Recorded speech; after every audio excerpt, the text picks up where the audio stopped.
Bienvenue dans le podcast à contre-courant, le podcast des mères audacieuses, le rendez-vous inspirant qui met en lumière des femmes et des hommes qui ont choisi de redéfinir leur trajectoire, de créer leur propre voie et de conquérir leur indépendance.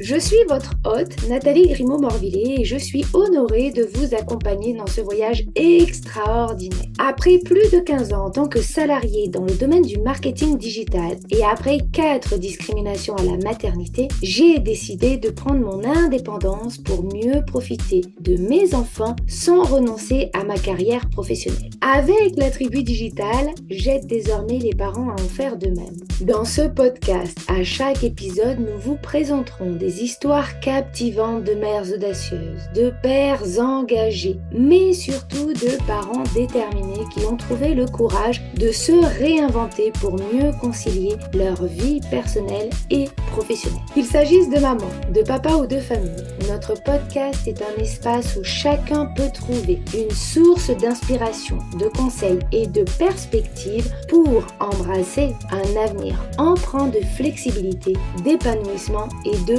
conciliation, ainsi que de succès. Si vous êtes à la recherche de nouvelles manières de penser et ou de travailler, ou encore d'astuces, c'est le podcast qu'il vous faut. Prenez dès à présent votre boisson préférée et c'est parti! Retrouvons-nous dans le nouvel épisode du jour.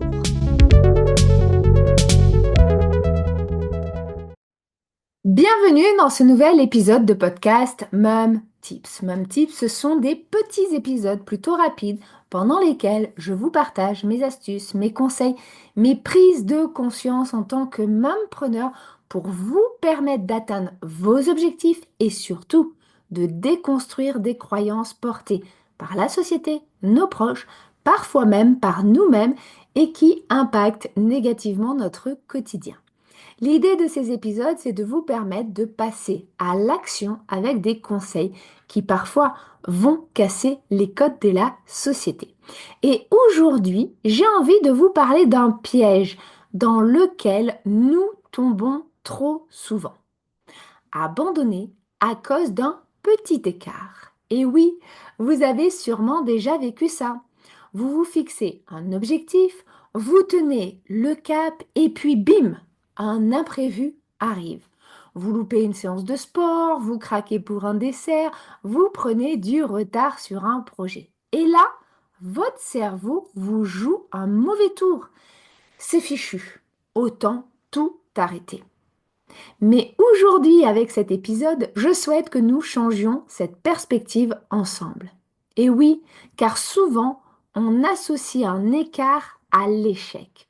On pense que si on ne suit pas le plan à la lettre, alors ça ne sert à rien.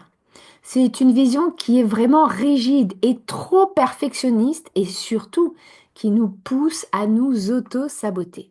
Or, la réalité, c'est que les écarts font partie du chemin. Ce n'est pas une preuve d'échec, mais simplement une occasion de réajuster notre chemin. Pensez aux enfants qui apprennent à marcher. Ils tombent des milliers de fois, mais ils se relèvent et ils continuent. La clé, ce n'est pas d'être parfaite, c'est d'être régulière. C'est ce qui va faire la différence entre un écart réalisé et ce que nous allons faire après cet écart. Vous avez manqué une réunion, reprenez dès le lendemain avec une nouvelle organisation. Vous avez fait un écart alimentaire, ce n'est pas un repas qui définit votre équilibre sur le long terme. Vous avez pris du retard sur votre projet de reconversion. Eh bien, mieux vaut avancer petit à petit que tout abandonner. Adoptez une vision à long terme, car une erreur n'a pas d'impact si elle est suivie d'une action et d'une remise sur la voie. On fait toutes des écarts. Alors, comment reprendre notre objectif sans nous démotiver? Eh bien, je vous partage aujourd'hui quelques astuces concrètes. Premièrement, prenez du recul. Un écart, ce n'est qu'un moment isolé. Regardez la globalité de votre parcours. Évitez l'auto-sabotage. Arrêtez ce dialogue intérieur négatif. Remplacez le « j'ai tout gâché » par « je continue ». Reprenez immédiatement, pas besoin d'attendre lundi ou le mois prochain. Faites le prochain pas dès maintenant à la fin de cet épisode. Et puis, soyez bienveillante avec vous-même. La réussite vient de la patience et de la persévérance. Ce n'est pas l'écart qui compte, c'est votre réaction après. Vous avez le pouvoir de reprendre le contrôle à tout moment. Alors, la prochaine fois que vous dérapez, souvenez-vous, ne cherchez pas la perfection, cherchez la constance.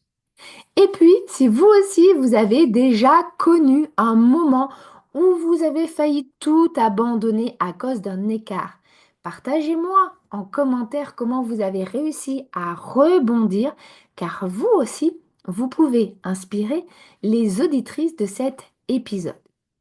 Enfin, si cet épisode vous a plu, n'hésitez pas à le partager à une amie, une sœur, une collègue ou tout simplement une autre maman qui pourrait en avoir besoin.